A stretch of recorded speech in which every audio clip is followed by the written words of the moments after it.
Hello everyone, welcome to true IAS and PCS. हम लोग start करते हैं अपनी मेडिवल इंडिया के थर्ड चैप्टर को, जो कि है दिल्ली सल्तनत के बारे में। इसमें हम दिल्ली सुल्तान्स के बारे में पढ़ेंगे। Let me clarify you one thing in a crystal clear manner. कई लोग ये समझते हैं कि दिल्ली सल्तनत सिर्फ एक पर्टिकुलर डायनेस्टी थी, कि दिल्ली सल्तनत is about one particular dynasty, जबकि ऐसा नहीं है। It is not the case.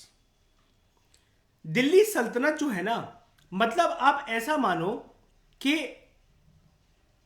कुछ मुस्लिम रूलर्स की फैमिली का रूल यहां पर दिल्ली में कई सारे दशकों और सालों और इवन मैं कहूंगा सेंचुरीज तक बरकरार रहता है, जिसमें अलग अलग डायनेस्टीज आती हैं पावर में। ठीक है, जैसे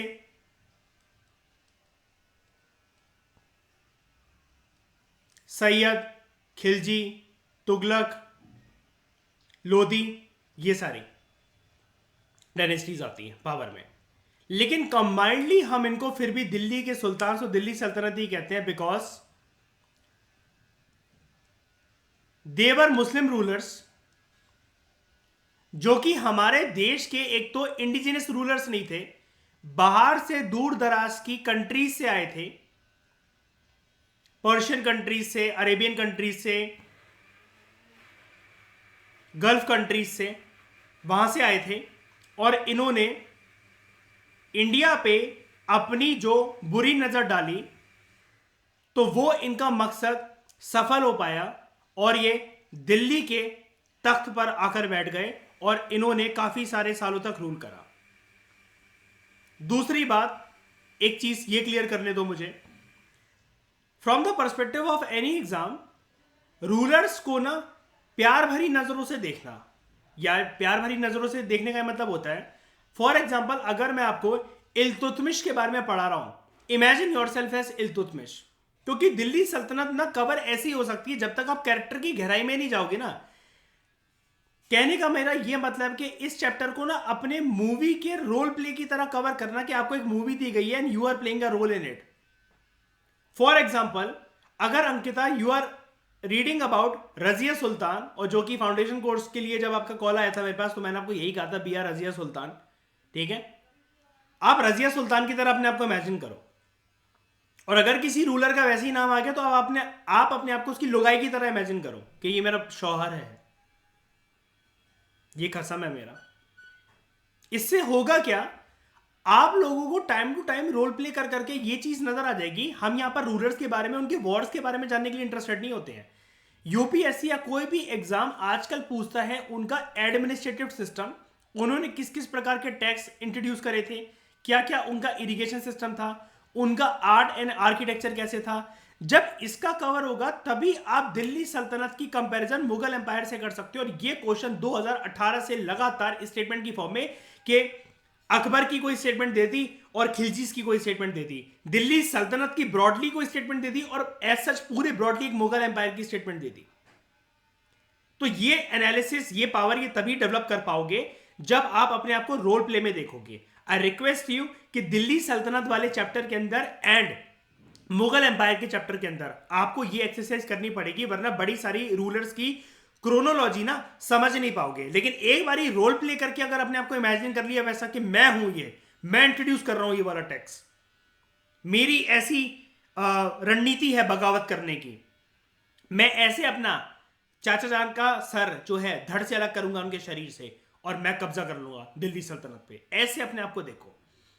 इस लेक्चर के दौरान स्पेशली, बाकी सारी तो हमारे पास मूवीज अवेलेबल नहीं है, लेकिन मैं स्पेशली आपको पद्मावत के बहुत सारे सीन्स में आपको दिखाऊंगा। जब हम खिलजी डायनेस्टी की बात करेंगे और अलाउद्दीन खिलजी का रोल डिस्कस करेंगे, तब मैं बड़ी सारे बॉलीवुड का कैरेक्टर अपनी, जो जैसे वेलकम मूवी में उदय शेट्टी की जो भावना होती ना कि बनना चाहते थे, एक्टर बन गए गैंगस्टर, तो एक अंदरूनी भावना जो मेरी है बॉलीवुड की, तो वो आपको जानने को मिलेगी। हम बहुत सारे सीन्स उसके रिप्ले करेंगे पद्मावत के, अलाउद्दीन खिलजी के कैरेक्टर को जानने के लिए। तो चलो स्टार्ट करते हैं। This is a very interesting topic. Chapter 2 में राइटर हमसे ये बोल रहा है कि हमने चैप्टर 2 में ये देखा कि जो रीजन्स थे लाइक कावेरी डेल्टा, ये लार्ज किंगडम्स के सेंटर बन गए, यानी कि इस टाइम पर एंशिएंट इंडिया के भी कंपैरिजन में बड़े बड़े लार्ज किंगडम्स यहाँ पर सेटल होने लगे, जिनके पास वॉरियर स्किल्स काफ़ी ज़्यादा थी, जिनके पास आर्मी काफ़ी ज़्यादा एक्सपेंडेड फॉर्म में थी, जो एक प्रकार से अपने एम्पायर को एक्सपेंड करने का सोचते थे, और उसी चक्कर में उनकी बड़ी सारी एक्सपेंशनिस्ट पॉलिसी जो थी वो इस टाइम पर हर एक किंगडम फॉलो कर रहा था।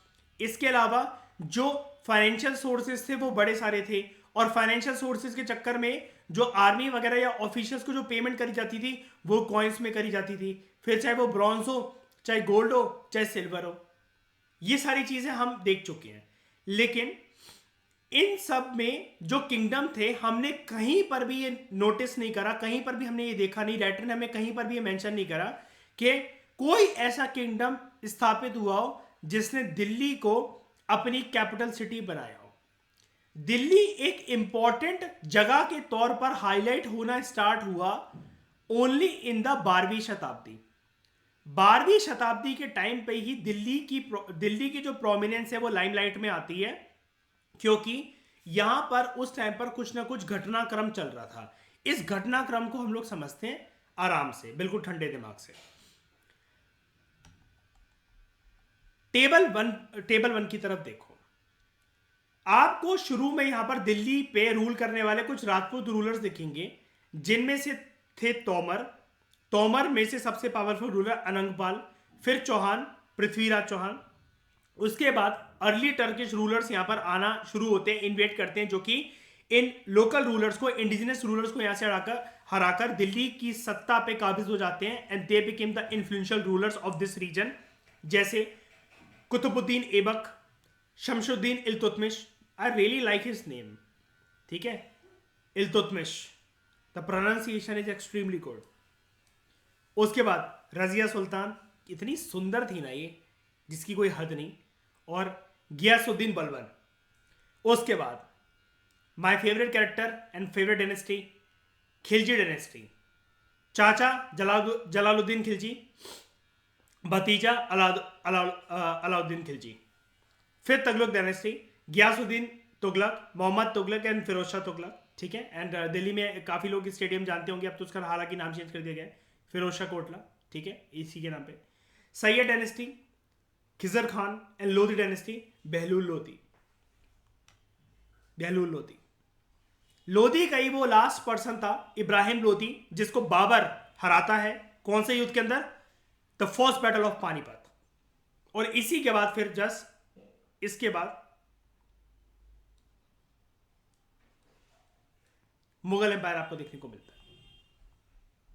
लेकिन हम लोग बेसिक तरीके से एक बार वापस आते हैं। हमने टेबल वन की तरफ देखा। Delhi first became the capital of a kingdom under the Tomar Rajput. ये वाली बात याद रखना प्रीलिम्स के लिहाज से। इस एनसीईआरटी को कमजोर मत समझना।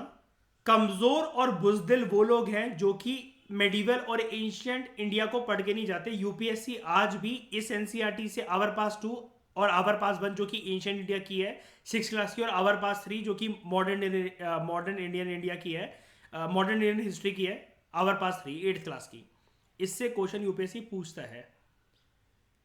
आप इसको ये मत सोचना कि छोटे लेवल की है, यूपीएससी के क्वेश्चन छोटे लेवल के हैं, लोग पढ़ के नहीं जा रहे। तो जो चीज़ आप पढ़ो ना, फिर चाहे वो आपसे 3री 5वीं क्लास की एनसीईआरटी से पूछ लीजिए, तो आपको नहीं पता होगा तो आप फेल ही होगे फिर उस चीज़ में। बस सिंपल सी एक स्ट्रैटेजी है। Delhi first became the capital of a kingdom under the Tomar Rajput. Films का क्वेश्चन ये बन सकता है कि सबसे पहले दिल्ली जो है वो किसकी कैपिटल रही, कौन सी डायनेस्टी, कौन से किंगडम की? तोमर्स की रही है, और तोमर राजपूतों की, ठीक है। तोमर राजपूत 12वीं शताब्दी के बिल्कुल मिडल टाइम में हार गए थे चौहान रूलर्स के द्वारा, ठीक है, जिनको हम लोग चमांस के नाम से भी जानते हैं। चौहान बोलो, चमान बोलो, ये अजमेर के थे, राजस्थान के थे। तोमर और चौहान रूलर्स के टाइम पे यह हुआ कि दिल्ली जो है वो लाइमलाइट में आया, और दिल्ली एक इंपॉर्टेंट कमर्शियल सेंटर के तौर पर उभर कर आया। बड़े सारे अमीर जो जैना मर्चेंट्स थे वो उन्होंने दिल्ली एज अ सिटी में रहना स्टार्ट करा, और उन्होंने बड़े सारे टेम्पल्स कंस्ट्रक्ट करवाए।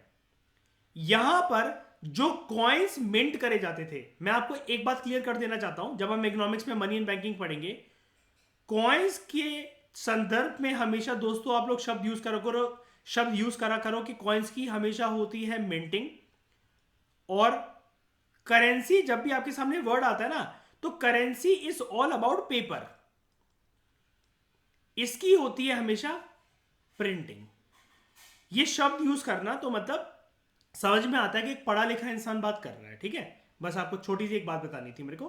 कॉइन्स के संदर्भ में हमेशा वर्ड यूज करा करो, कॉइन्स की हमेशा कभी प्रिंटिंग नहीं होती, मिंटिंग होती है। और करेंसी की, पेपर करेंसी बोल लो या करेंसी बोलो, करेंसी एक टर्म अंडरस्टूड है कि पेपर करेंसी के बारे में ही बात चल रही है। करेंसी की हमेशा होती है प्रिंटिंग। तो कॉइन्स जो हैं, जो यहां पर मिंट करे जाते थे, इनको क्योंकि दिल्ली में करे जाते थे, और उस समय दिल्ली को दिल्ली नहीं बोलते ना, दिल्ली बोला जाता था। कई लोग ऐसे भी अगर आप बात करोगे ना, कई लोग जो बाद में आते हैं, मतलब दिल्ली की तरफ आते हैं, कहीं हैं जो विलेजेस वगैरह में रह रहे हैं कहीं पर भी, तो वो आज भी वो बोलते हैं हम दिल्ली जा रहे हैं। अब ये ना, ये कोई ऐसा नहीं है कि आप किसी को गवार बोलने लगो। This was a term which was in circulation initially. Delhi कुछ नहीं था, दिल्ली ही था वो, ठीक है। तो दिल्ली वाला, ये इससे आप रिलेट करके रख सकते हो कि दिल्ली से दिल्ली वाला। ये बहुत ज्यादा सर्कुलेट हुए, बहुत ज्यादा इनके टाइम पे, थॉमस जॉन्स के टाइम पे।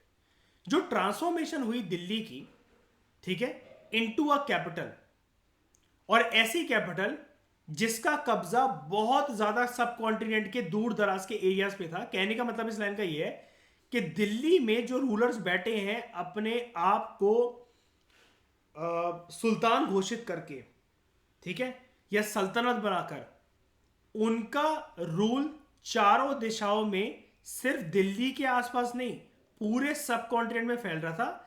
ये पैराग्राफ आपको ये बताने की कोशिश कर रहा है कि दिल्ली पे दोस्तों जो रूलर्स आए हैं, वो छोटे मोटे रूलर्स नहीं रहे हैं।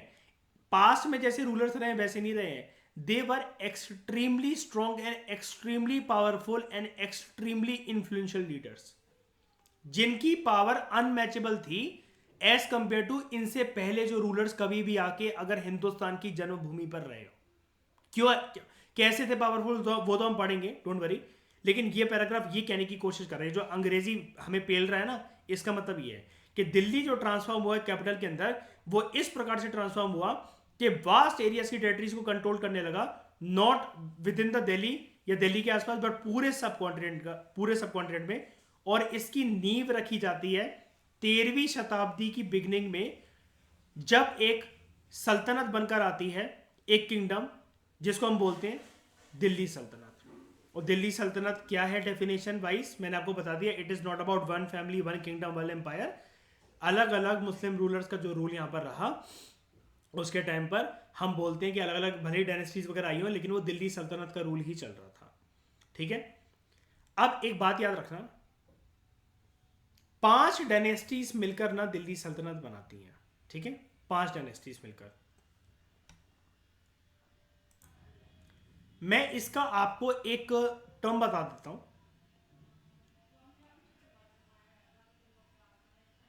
सख्त सल। मैं इसको ऐसे याद करता हूं, क्या बोलोगे इसको? सख्त सल, SKT सख्त, SL सल, सख्त सल। एक मिनट रुकना, उसको मिटाते हैं। क्या है ये सख्त सल?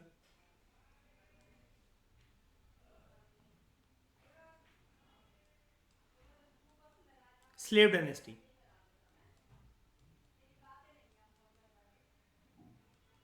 खिलजी,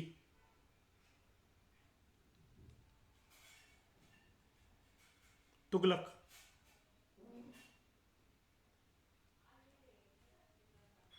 सैयद,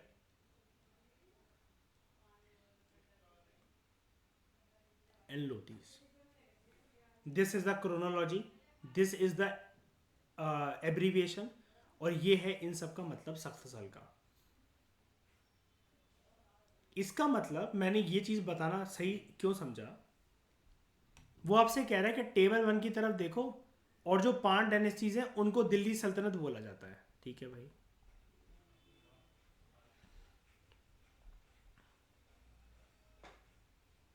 इंसान को यहां पर दिखेंगी 1 2 3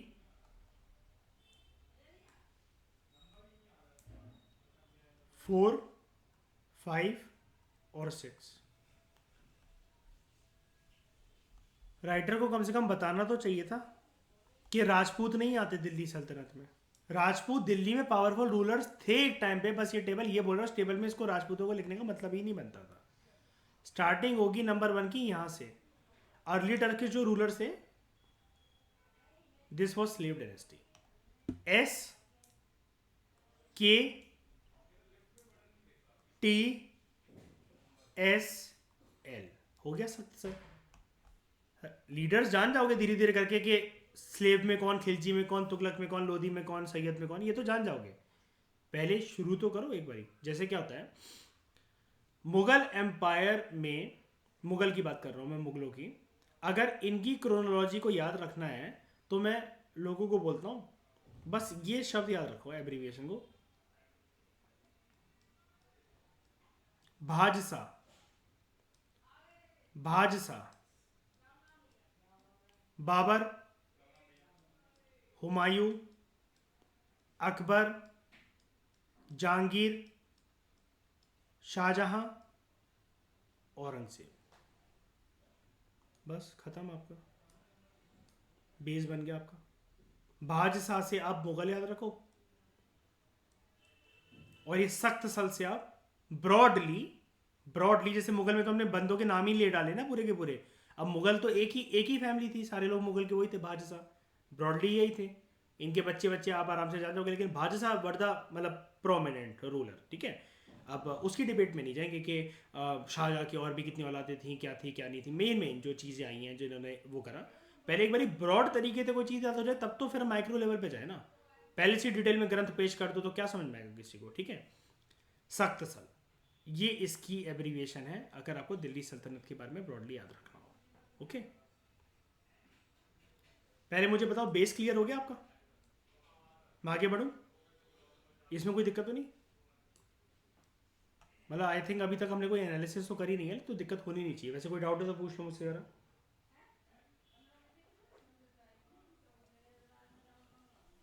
आगे बढ़ूं, दिल्ली सुल्तानों ने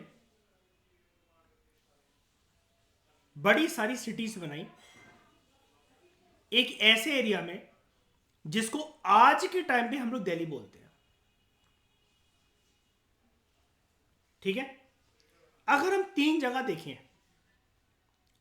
दिल्ली आए कुन्हा, आई रिपीट, दिल्ली आए कुन्हा, सीरी और जहांपना, तो देखते हैं कहां पर है। ये देखो, दिल्ली आए कुन्हा, जहांपना और सीरी। कभी दिल्ली आना तो कुतुब मीनार के बारे में तो चलो सुना ही होगा। इस जगह चलेंगे, बहुत अच्छी जगह है, हौस खास।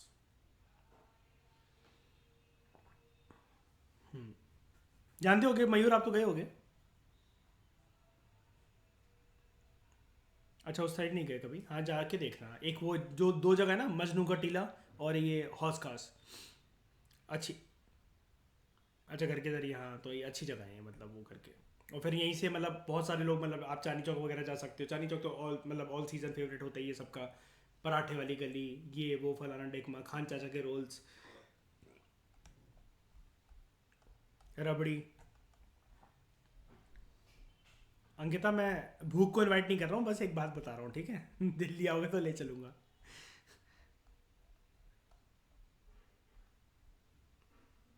फाइंडिंग आउट अबाउट दिल्ली सुल्तान।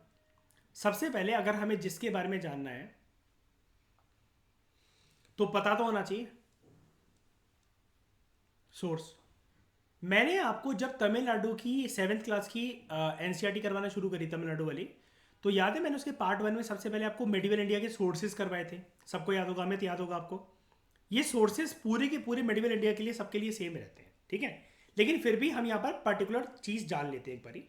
आपको यहाँ पर कोई मतलब अगर आप ब्रॉडली देखो ना, ऊपर ऊपर की नज़रों से देखो, तो आपको इस डायग्राम के अंदर कुछ ऐसे लोग दिख रहे हैं भैया जो कुछ बहुत ही ज़्यादा भयंकर लेवल पे स्किल्ड का काम कर रहे हैं। बहुत कुछ मतलब इनके अंदर स्किल है, कुछ ये कर रहे हैं बहुत भयंकर लेवल पे। जो भी ये काम कर रहे हैं उसमें मतलब ये माहिर से दिख रहे हैं बड़े।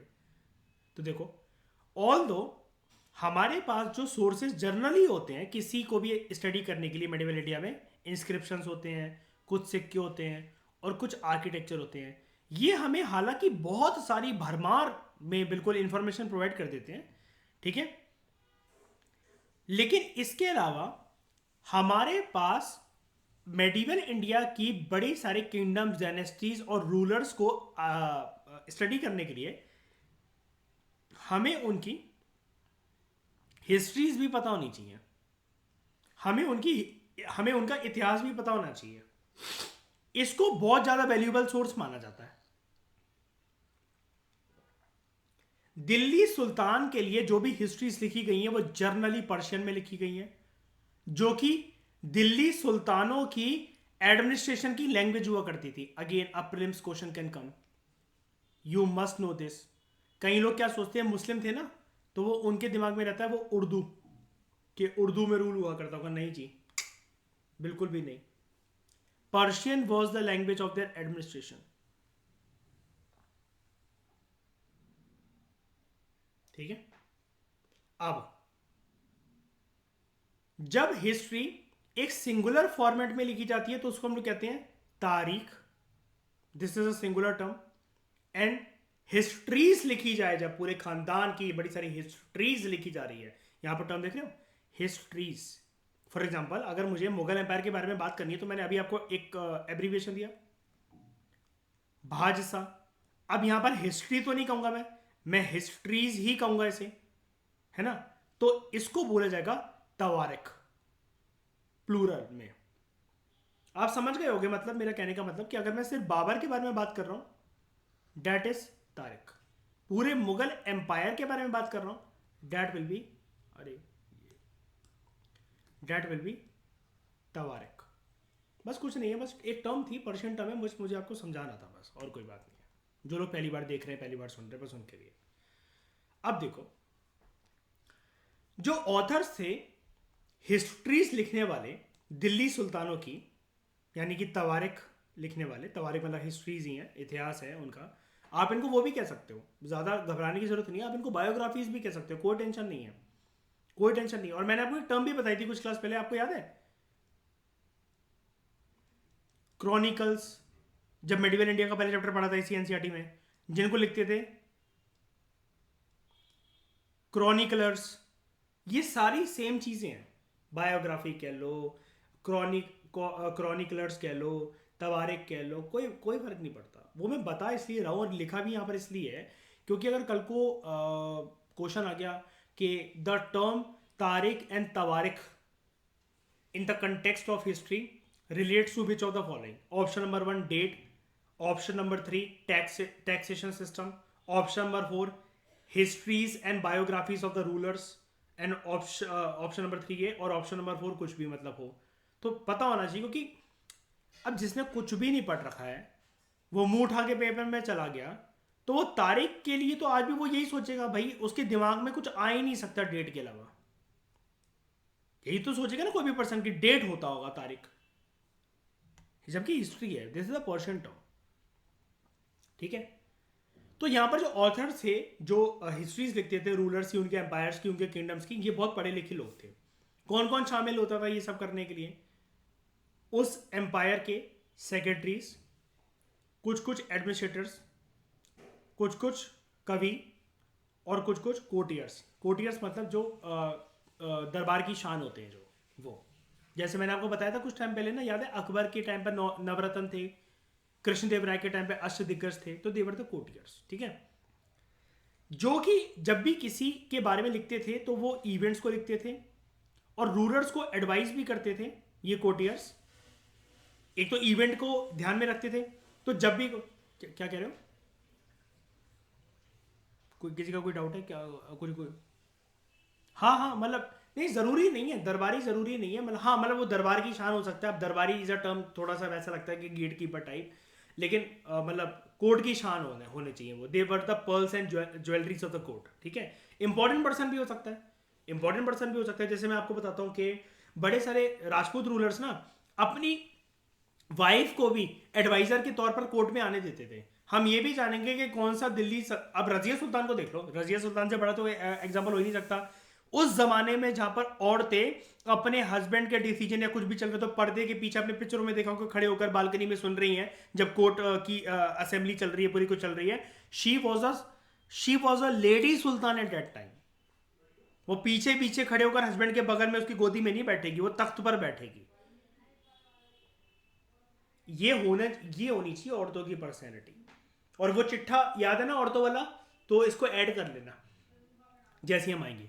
देखो ये तो सिर्फ एक टीजर है, ये चैप्टर तो टीजर है, इस चैप्टर में दम नहीं लगती मुझे बिल्कुल भी। है अच्छी खासी इन्फॉर्मेशन है, इन्फॉर्मेशन की बॉम्बार्डमेंट है, लोडेड है, काफी ज्यादा हेल्पफुल है, बेस बना देती है, तो वो इसका मैं शुक्रगुजार हूँ, एहसान मंद हूँ मैं इसका। लेकिन इसकी रियल बातें जो है ना, दिल्ली सल्तनत को जिस तरीके से मैं पढ़ाना चाहता हूँ और तुम लोगों को चाहता हूँ कि तुम लोग वो सीखो, वो हमारा तमिलनाडु के से बेस बनेगा, स्पेशली तमिलनाडु की 11th क्लास से। And the very very very very प्यारी बुक पूनम दलाल दहिया, वो तो आपको ये तक बता देंगे भैया कब क्या करा इन्होंने, कब कितने बच्चे पैदा करे, कब ये रात को सुहागरात मनाने जाते थे, वो तो इतना खोद खोद के बताता है ना मुगल एम्पायर के बारे में वो वाली बुक, और ये दिल्ली सल्तनत के बारे में, वो मज़े ही आ जाते हैं उसको पढ़ने में। तो they both recounted events and advice rulers on the governance, कि आपको किस प्रकार से सल्तनत चलानी है। और इस बात की तरफ इम्फसाइज करा जाता था इनके मतलब वर्क में, इनकी हिस्ट्रीज में हमें ये दिखता है कि हर कोई जो तवारीख लिख रहा है, जो भी हिस्टोरियन हिस्ट्री लिख रहा है रूलर की, वो ना एक बात को बहुत इम्फसाइज करता था कि जस्ट रूल की इंपॉर्टेंस बहुत ज्यादा है। रूल ऐसा हो कि जनता उससे खुश रहे, नाराज ना रहे, और वो जो रूल है ना वो जस्टिस करे, सबके साथ न्याय करे। इस चीज की इंपॉर्टेंस मतलब बहुत ज्यादा हाईलाइट रही है। And don't worry, just rule का कंसेप्ट हम लोग PSIR में भी कवर करेंगे, डोंट वरी। लेकिन वहां की बात आप समझ ही गए होगे यार, वहां का थोड़ा सा अलग सिनेरियो हो जाता है, वो वेस्टर्न पॉलिटिकल थॉट है, या हम इंडिया के कंटेक्स्ट में बात कर रहे हैं। भाई जस्ट रूल, एक बार बताओ, मेरे हिसाब से मेरा जस्ट रूल ये कहता है कि भैया सबके साथ प्यार से रहो, लेकिन जो कुछ वो करे उसकी तशरीफ मार लो, ये मेरा जस्ट रूल है। लेकिन ये कोई यूनिवर्सल थोड़ी ना, इसको ये ज़रूरी थोड़ी ना कि सबके लिहाज से जस्ट रूल हो। मेरा ये है कि भाई बहुत ज़्यादा अच्छे भी मन कर नहीं रहना चाहिए, ये मेरा जस्ट रूल है, ठीक है। अब एक बात और देख लूँ मैं यहाँ पर ज़रा, नहीं, पहले हम ऊपर वाली बात कवर कर लेते हैं। देखो, अगर मुझे बीइंग अ कोर्ट पोएट या कोर्ट हिस्टोरियन, जो भी हूँ मैं इनके दरबार में, अगर हम लोगों को हिस्ट्री लिखनी है राजा की हिस्ट्री लिखनी है, तो हमें मैन्यूस्क्रिप्ट से ये पढ़ेंगी। आप सभी को याद है जब इसका मैंने पहले चैप्टर करवाया था, तो अमित वो कहानी याद है ना, मैंने बोला था कि वो बार बार जाकर पूछता था कि सर छाप दूं, ये छाप दूं, और मैंने कहानी की फॉर्म में बताया था, वो इरिटेट हो जाता था कि भाई अब गया राजा के पास, वो गुस्सा करेंगे, सोच लो जरा, तुम्हें जो समझ में आए वो करो। तो थोड़ा सा मतलब ये हमें इसमें ना एग्जैजरेशन भी दिखता है, कुछ गलतियां भी दिखती हैं, है ना, कुछ ये भी दिखता है, तो वो इस वजह से हो जाता है कभी कभार। मैन्यूस्क्रिप्ट्स का मतलब क्या होता है? जब हम लोग पाम लीफ पर, किसी पेपर पर, किसी किताब में कुछ भी लिखें, यही होता है मैन्यूस्क्रिप्ट। हैंड रिटन फॉर्मेट को ही कहते हैं मैन्यूस्क्रिप्ट, सिंपल भाषा में बताओ। अब इस टाइम पर ना, ये मेडिवल इंडिया है दोस्तों, भाई सल्तनत है, अमीर है काफी ज्यादा। तो अब वो जो एंशंट इंडिया में या फिर मेडिवल इंडिया की स्टार्टिंग में, याद है वो हम जो पढ़ते थे, कश्मीर से जो बर्च बार्क आता था, उसके उसके पत्तों को सुखाकर उस पर लिखा जाता था। जनरली हमने मैन्यूस्क्रिप्ट जानना यही शुरू करा था ना आपने जब हिस्ट्री पढ़ी थी। अब यहां पर ये वाला कंसेप्ट खत्म होकर ना प्रॉपर तरीके से पेपर आ गया, मतलब ये कंटिन्यू है, ऐसा नहीं बोलना चाहिए, मुझे क्रॉस नहीं करना चाहिए इसको, ये कंटिन्यू है लेकिन बहुत कम फॉर्मेट में। अब ये 1% हो गया है, और पेपर पे लिखना अब यहां पर 99% हो गया। क्यों? एक तो अमीर है, चलो ठीक है, पेपर की अवेलेबिलिटी, पेपर की इन्वेंशन, पेपर की मतलब बहुत एग्जॉर्बिडेंट अमाउंट में प्रेजेंट होना पेपर, ठीक है, ये सारी बातें ठीक है। लेकिन इसके अलावा ना भाई साहब, ये सल्तनत की हिस्ट्री है, सल्तनत की, उस सल्तनत के सुल्तान की तवारीख हैं, उनके खानदान की तवारीख हैं, हिस्ट्रीज हैं। तो ऐसे ही थोड़ी ना कि सिर्फ लिखना ही नहीं है, सजावट भी करनी है। यहां पर ये पर्सन पेपर बना रहा है, ये रफ वर्क में स्याही से कुछ लिख रहा है, ही इज राइटिंग समथिंग, ये कुछ प्रिपेयर कर रहा है गोल्ड वगैरह को पिघलाकर, ताकि जो बुक के कवर पर इंप्रिंट करा जा सके, और ये बुक के कवर पर ये कुछ बहुत बेहतरीन तरीके से छाप रहा है, ही इज स्टैंपिंग इट।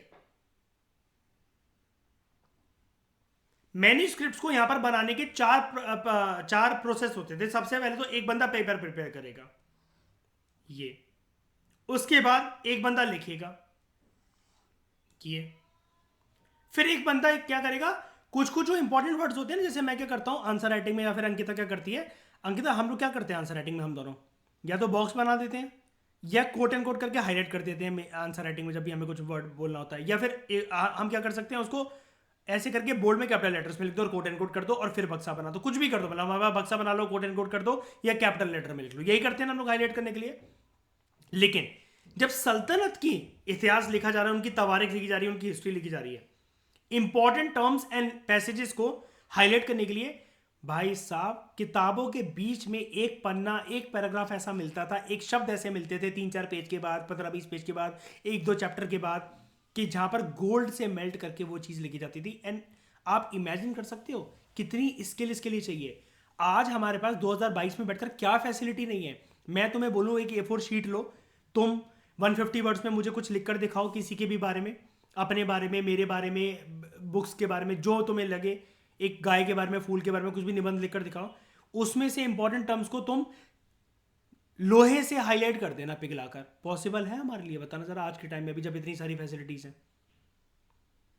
ये छोटी मोटी स्किल है। तो उसके बाद प्रिपेयरिंग द बाइंडिंग, बाइंडिंग मतलब कवर होता था प्रिपेयर, और वो भी बहुत ज़्यादा नकाशियों की, जैसे चारों तरफ कुछ मिलाकर ऐसी डिज़ाइन है, ये वो करके ऐसे करके ये गोल्ड से बनाई गई फॉर एग्जांपल, और इस पे ऐसे करके यहाँ पर बुक का कवर बनाया गया। फिर बहुत अच्छे से इसको फॉर एग्जांपल हाईलाइट करा गया कि यहाँ पर कुछ लिखा जा रहा है गोल्ड से, ठीक है। यहाँ पर कुछ कुछ ऐसे कर करके मोती लगा दिए गए। बुक के जो पेजेस होते हैं उस पे, जैसे जब वो पेजेस पूरी बुक हो गई, उस पर एक सोने की अच्छी सी पतली सी एक परत चढ़ा दी गई, ठीक है। इस प्रकार से सुंदर तरीके से ये किताबें इनकी बनाई जाती थी, तवारीख। ये मुझे सिखाना था, आज के बाद आप इसे कभी भूलोगे नहीं, बेस्ट पॉसिबल मैनर में। मतलब जितना यहाँ पर दे रखा है, मैं अगेन कह रहा हूँ, दिल्ली सल्तनत का ये सिर्फ एक ट्रेलर है। अभी स्टैंडर्ड बढ़ने दो, तब तुम्हें पता लगेगा। एक एक के घर में जा जाकर हम लोग उनके खानदान से मुलाकात करेंगे। अभी यहाँ पर टीजर ले लेते हैं, ट्रेलर ले लेते हैं। अब जस्ट रूल को बहुत ज़्यादा हाईलाइट करा गया ना, ठीक है। 13वीं सेंचुरी में एक बंदा, हिस्टोरियन कह लो, पोएट कह लो, ये लिखता है, फक्र आए मुदाब्बिर, फक्र आए मुदाब्बिर। आप मुझे इस क्लास के बाद ये बताओगे ये कौन था और किसकी सल्तनत के टाइम पर ये काम कर रहा था।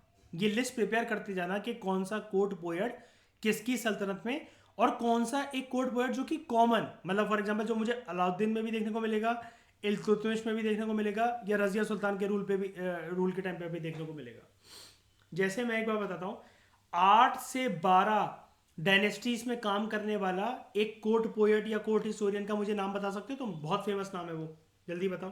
पद्मावत मूवी में भी आया, अलाउद्दीन के यहाँ भी काम करा उसने। क्या बात है लड़की, दिल जीत लिया।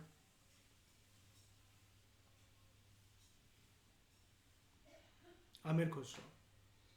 जब वो अपने चाचा का मर्डर करता है, तो जैसे ही वो जाकर दिल्ली वापस जाता है अलाउद्दीन खिलजी, जलालुद्दीन खिलजी को करने के बाद उसका जब सर काट के एक भाले पे लटकाता है, तो जब जैसे ही वो पर्दा हटाता है तो आता नहीं है कि तुमने वो मर्डर कर दिया, तो उसका बोलता है भतीजा इतात खान।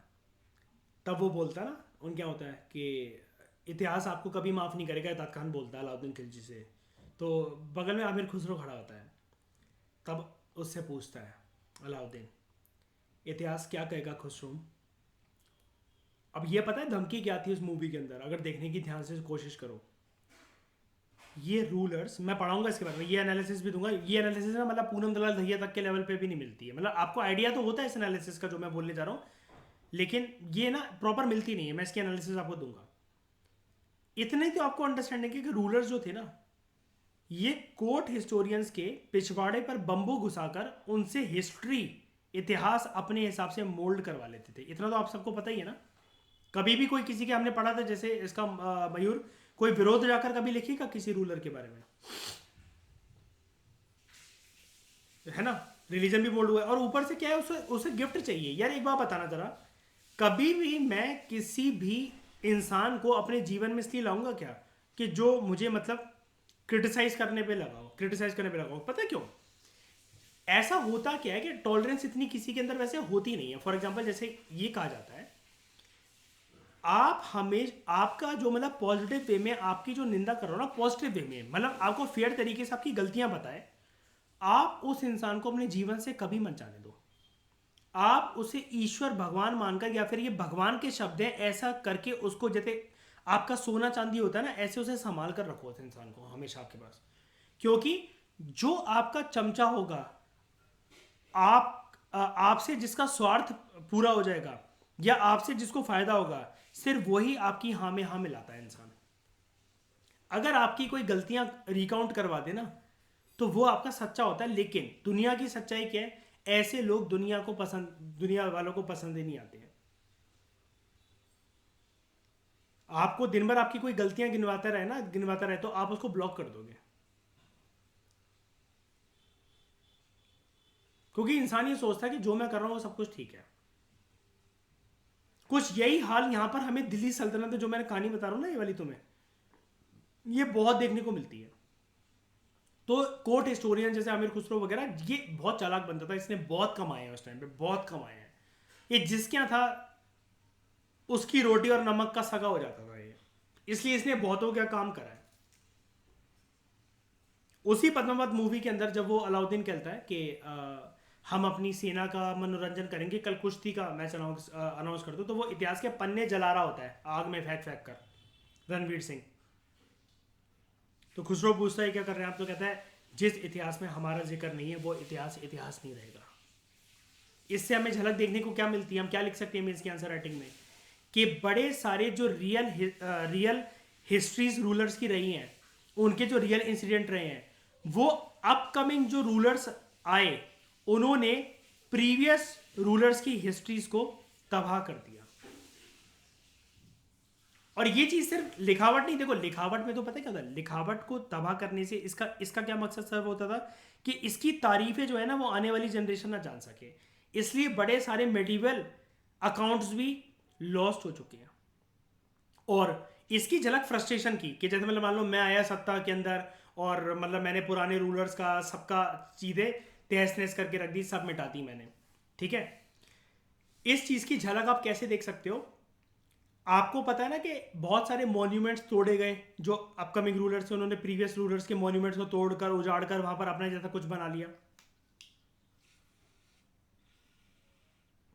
आप ये चीज ना एंशियंट इंडिया में भी देखोगे, पता है अशोका के बड़े सारे पिलर्स की शिफ्टिंग इधर उधर करी है आने वाले टाइम पर गुप्ता रूलर्स वगैरह ने, सुना भी होगा आपने शायद से। ये क्यों होता है, फ्रस्ट्रेशन ही तो है, और क्या है।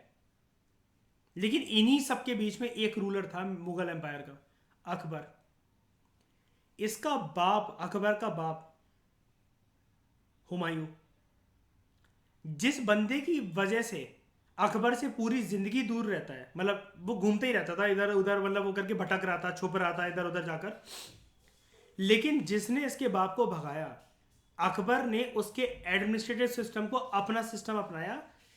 बहुत बड़ी बात होती है दिल पे ये, मतलब ब्रेवरी, आप एथिक्स में ना ब्रेवरी का सिंबल यूज कर सकते हो अकबर की इस वाली पॉलिसी को, कि इसके पिताजी को जिसने भगाया, हर कोई चाहेगा भाई मेरे बाप का बदला मैं लूंगा, ये लूंगा वो लूंगा, लेकिन अकबर ने फिर भी जब खुद बनता है रूलर, तो इस चीज को बरकरार रखता है कि भैया कोई बात नहीं, अच्छी चीजें तो किसी से भी सीखने को मिल सकती हैं। लवासना में जाके सबसे पहले आपको हॉस्टल, लड़कियां, आप आईएएस हो, ये रियलाइज नहीं करवाया जाता। गेट पर सबसे पहले आपकी नजर डलवाई जाती है, और जाती है आपकी नजर एक दीवार पर, जहां पर सिल्वर लेटर के अक्षरों में साफ साफ लिखा रहता है, शीलम परम भूषणम, your character is your prime virtue. सबसे बड़ा उपकार खुदा का दिया हुआ आपका कैरेक्टर होता है, संभाल के रखोगे तो हमेशा पॉलिश होता रहेगा, खो दोगे तो जंग लग जाएगी। और जमाना थू थू करेगा।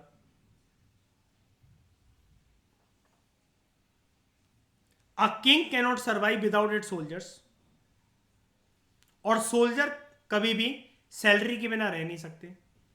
सैलरी आती थी जो रेवेन्यू कलेक्ट करा जाता था फ्रॉम पीजेंट्स, इधर इन कैश और काइंड, और पीजेंट्स तभी रेवेन्यू पे कर सकते हैं जब वो प्रॉस्परस और हैप्पी हो।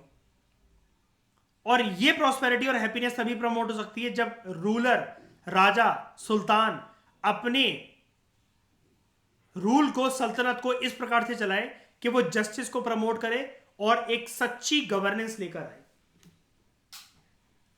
थोड़ा सा शांत दिमाग से इस जरा लाइन को, इस पैराग्राफ को एनालाइज करने की जरा कोशिश करना। फक्र आए मुदाब्बिर क्या लिखने की कोशिश कर रहा है यहां पर, जरा एक बारी शांत दिमाग से, बिना शोर वाले दिमाग से सोचने की कोशिश करो। कितना चालाक है ये पैराग्राफ ना। याद रखना दोस्तों, ये ऐसे ही नहीं दे रखे होते हैं कि आप इनको नजरअंदाज करके जल्दी जल्दी आगे बढ़ जाओ। एक बारी आपको अच्छे से इनको पढ़ना चाहिए। क्यों? इसके अंदर बहुत अच्छी अच्छी बातें आपको मेंस में लिखने के लिए मिल जाती हैं। आप कहोगे फक्र है मुदाबिर एक फैक्ट ही तो दे रखा है, इसके बारे में अलग से क्वेश्चन क्या ही बनेगा, मुझे तो यही दिख रहा है कि 13वीं सेंचुरी का था, ये 12वीं सेंचुरी का, ये क्वेश्चन बन सकता है। नहीं, मेंस का कंटेंट निकलेगा अभी इससे, देखते हैं। ये कह रहा है कि एक राजा जो है ना, वो सोल्जर के बिना कुछ भी नहीं है। एक सोल्जर अपनी सैलरी के बिना कुछ भी नहीं है। सैलरी तभी आएगी जब पीजेंट्स से जो रेवेन्यू कलेक्ट कर जाएगा वहां से, और पीजेंट्स रेवेन्यू देने की क्षमता में, इस स्थिति में उनकी औकात तभी होगी रेवेन्यू वो दे सके जब वो प्रॉस्परस और हैप्पी होंगे। अगर ये नहीं है तो वो रेवेन्यू भी नहीं आएगा। और ये तब तक नहीं हो सकता जब तक राजा जस्टिस को प्रमोट ना करे और ऑनेस्ट गवर्नेंस को प्रमोट ना करे। इसका मतलब ये कहने की बात कर रहा है कि दिल्ली सुल्तान में जहां पर भी ये काम करता था, ये रिस्पॉन्सिबिलिटी आपकी है कि आप बताने कौन था और किसकी सल्तनत की शान था ये। ठीक है, ये मतलब कौन से राजा के बिहाफ पे लिख रहा है, ये वाला फैक्ट आप मुझे बताओगे, या सल्तनत बता, ये सिर्फ मुझे वो बता देना कि सैयद है, लोधी है, खिलजी है, क्या है, ये आप बताओगे मुझे। ये कह रहा है इसका मतलब हमारे राजा ये सब कुछ करते हैं क्योंकि हमारे राजा के पास सोल्जर्स हैं। सोल्जर्स इसलिए खड़े हुए हैं छाती से छाती मिलाकर, कंधे से कंधा मिलाकर, क्योंकि उनको सैलरी मिल रही है। सैलरी इसलिए आ पा रही है पीजेंट से। पीजेंट सैलरी देने की स्थिति में इसलिए हैं क्योंकि वो प्रॉस्परस और हैप्पी हैं। और ये सब कुछ इसलिए हो पा रहा है क्योंकि हमारा सुल्तान जस्टिस और ऑनेस्ट गवर्नेंस को प्रमोट करता है। अब ऐसे छोटे छोटे पैराग्राफ पकड़कर ये राजा के हाथ में थमाते थे और राजा खुश होकर क्या करेगा?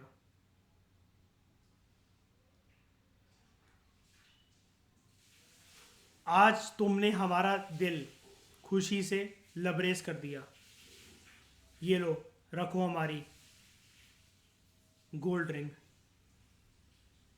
आज से तुम हमारे दरबार की शान हो। ये चीज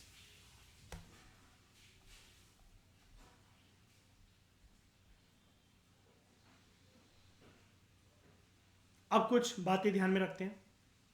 जो ऑथर्स थे तवारिक के, वो सिटीज में रहते थे, मेनली दिल्ली में।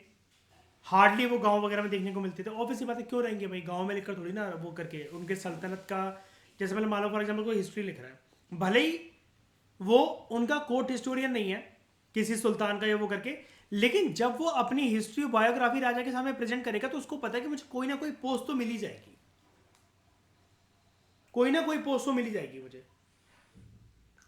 और देखो ना, सेकंड पॉइंट वही कह रहा है आपसे, they often wrote their histories for sultan in the hope of getting rich rewards. अब गांव में रहकर ये चीज पॉसिबल नहीं है ना। These authors advise rulers on the need to preserve an ideal social order. मतलब ये जो ऑथर्स थे ये अपने वर्क में रूलर्स को एडवाइस भी मतलब कर देते थे कि मालिक आपको एक बढ़िया सोशल ऑर्डर प्रिजर्व करके रखना है जो कि बर्थ राइट के बेसिस पे हो और जेंडर डिस्टिंक्शन के बेसिस पर हो। और ये चीजें ना हर किसी के सामने उस जमाने में ओपनली नहीं रखी जाती थी। These ideas were not shared by everybody. यहां पर दो चीजें जानते हैं, अगर राइटर ने इसको हाईलाइट करा है तो इसका मतलब कुछ महत्व होगा इसका। बर्थ राइट और जेंडर डिस्टिंक्शन, हम तो मीनिंग जानते हैं इनके, डिक्शनरी मीनिंग, लेकिन अगर एनसीईआरटी ने इतनी मुशक्कत करी है कि इनके बारे में हमें साइड में एक पैराग्राफ दे रहे हैं, तो देखते हैं क्या क्या बोलना चाह रहा है एनसीईआरटी हमसे, राइटर हमसे। बर्थ राइट, बर्थ राइट वो प्रिविलेजेस होते हैं जो कि आपके बर्थ के बेसिस पर आपको मिलते हैं. For example, people believe that जो नोबल्स हैं उनका जो राइट है गवर्न करने का या उनकी जो पोस्ट है वो इसलिए मिली हुई है उनको because they were born in certain family जो कि नोबल्स फैमिली थी उनकी, यानी इनके पिताजी नोबल रहे होंगे तो बेटे को भी यही वाली पोस्ट मिल गई. जेंडर डिस्टिंक्शन मतलब क्या? एक ऐसे सोशल और बायोलॉजिकल डिफरेंसेस जो कि मर्द और औरत में क्रिएट करे जाते हैं. यूजली ये डिफरेंसेस ये आर्ग्यू करते हैं कि जो मर्द हैं वो सुपीरियर हैं औरतों से. अब आप कहोगे ये वर्ड मीनिंग ही तो, ये डिक्शनरी मीनिंग ही तो हुआ, ऐसी क्या बात थी इसके अंदर जो हमें पता नहीं थी अभी तक.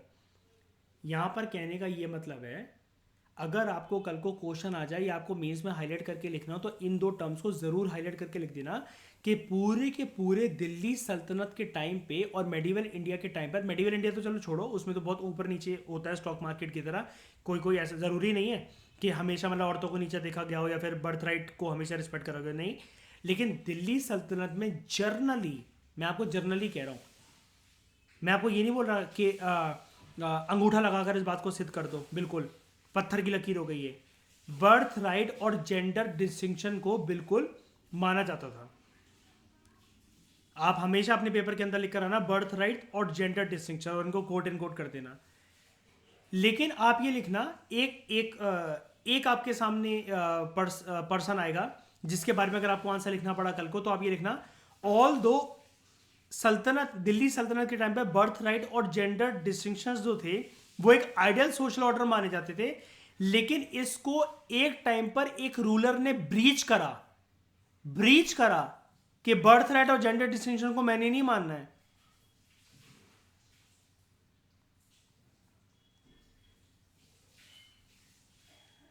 ये चीज ब्रीच हो गई रजिया सुल्तान के टाइम पे. मेंस में ऐसी चीजें लिखकर आनी होती हैं. मैं हमेशा आपसे हर लेक्चर में कहता हूँ हर एक सब्जेक्ट की अलग डिमांड होती है भाई. भागने से कुछ नहीं होता. भागने से जल्दी जल्दी कवर करने से एक दिन में एक एनसीईआरटी पढ़ने से आज तक किसी का यूपीएससी क्लियर नहीं हुआ है.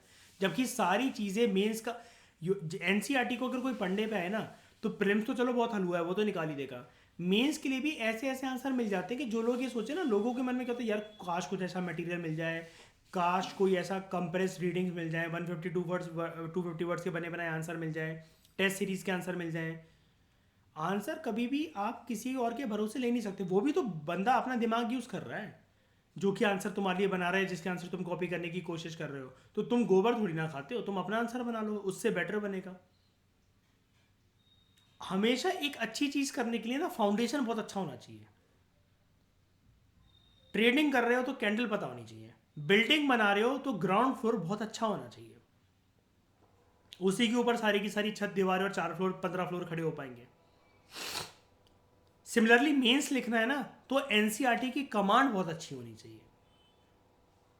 और डोंट वरी, इतनी एनालिसिस आपको खुद से नहीं करनी है, उसी के लिए तो आप मेरे पास आए हो. ये एनालिसिस मैं ही तो आपको करके दे रहा हूँ आराम आराम से. 1236 में सुल्तान इल्तुतमिश की बेटी रजिया, ये बन जाती है सुल्तान, और इसका टाइटल होता है रजिया सुल्तान. अब देख रहे हो ये एनालिसिस कैसे निकाली मैंने, जब मैंने खुद से पढ़ा. यार इस पैराग्राफ और इस लाइन में बहुत ज़्यादा स्ट्रॉन्ग कनेक्शन नहीं है, लेकिन एनसीईआरटी ना इतना प्रयास करता नहीं है कि वो मेंशन करे कि ये चीज़ एक रूलर ने तोड़ दी, इस बर्थ राइट और जेंडर डिस्टिंक्शन को जो कि आइडल सोशल ऑर्डर माने जाते थे, इस चीज़ को ब्रीच कर दिया. ये एनसीईआरटी अलग से लाइन लिखकर देता नहीं है कभी भी, क्योंकि वो ये एनसीईआरटी लिख रहा है 7th क्लास के बच्चों के हिसाब से, और हमें इसमें से निकालना है लबासना का टिकट.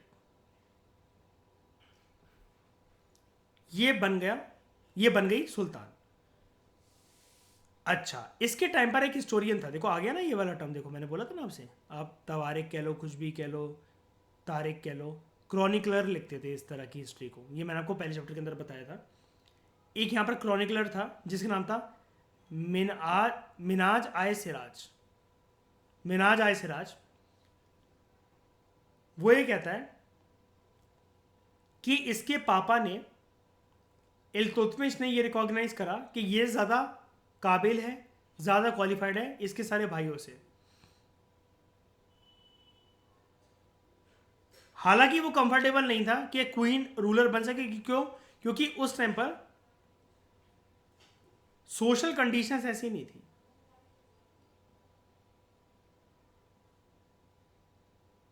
और नोबल्स भी उस टाइम पर हैप्पी नहीं थे कि वो इंडिपेंडेंटली रूल करना जो चाह रही थी। और फाइनली इसको 4 साल में ही इसके थ्रोन से हटा दिया गया।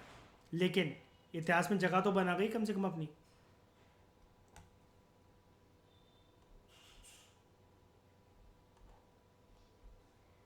क्या बोलता था मिनाज आय सिराज रजिया के बारे में? मिनाज आय सिराज का यह मानना था queen's rule went against the ideal social order. कह रहा है जो कि अल्लाह ने बनाया, गॉड ने बनाया, उसके अगेंस्ट है इसका रूल। जहां पर औरतों को यह देखा जाता है that they were subordinate to man. देखो मैंने बोला ना आपसे कि आप मेंस में लिख कर आ सकते हैं वाली बात। अब आपको एक एक्स्ट्रा पॉइंट क्या मिल गया? आप ये वाली बात खुद से मत कहो, आप अपने हिसाब से मत बनाओ ये वाली चीज। आप मिनाज आय सिराज के कंधे पे रखकर बंदूक चलाओ। तो हम बात कर रहे थे ये इस जमाने में मिनाज आय सिराज सोशल ऑर्डर का बहुत बड़ा चमचा है। इसको कह रहा है कि अगर ये लड़की कोई इस टाइम पे रूल करती है तो सोशल ऑर्डर को ब्रीच करने जैसा है ये। ही देयरफॉर आस्क्ड, जो भगवान का, अल्लाह का जो रजिस्टर है जिसमें वो मर्द और औरतों को बनाता है, अब क्योंकि इसका जो रूल करना है वो मर्द के कॉलम में आता ही नहीं है, तो इसके पास हम कैसे मान लें कि सारी एक्सीलेंट क्वालिटीज हैं रूल करने की? क्वेश्चन कर रहा है इसकी अथॉरिटी को और कह रहा है कि भगवान ने सोशल ऑर्डर बनाया। इसका मतलब एक चीज देख रहे हो आप, एंशियंट इंडिया की बातें जो सोशल ऑर्डर मानी जाती थी, या मतलब सोशल ऑर्डर में बहुत ज्यादा बिलीव करा जाता था, ये इस टाइम पर और ज्यादा गहरी होती चली जा रही है, इसकी जड़ें और ज्यादा मजबूत हो गई हैं। और यही दिक्कत होती है हमेशा। कल मैं आपको जैसे एक बात बता रहा था ना, याद है वो छोटे से छोटे कली को उखाड़ कर फेंक दोगे, 2 फुट के पेड़ को, 4 फुट के पेड़ को, 6 फुट के पेड़ को भी उखाड़ कर फेंक दोगे, बरगद के पेड़ की जड़ें बहुत मजबूत हो जाती हैं, उसको हिलाकर नहीं फेंक पाओगे। तो जब कोई चीजें, मैं आपको जैसे पॉलिटिकल साइंस में क्या बताता हूं, यहां पर ये वाली लाइन का मतलब ये है, सोशल इनइक्वालिटी, याद रखना ये वाली लाइन, सोशल इनइक्वालिटी जब बहुत टाइम तक, ईयर्स, डिकेड्स या सेंचुरीज तक फॉलो होती रहती है, तो social inequality appears to be as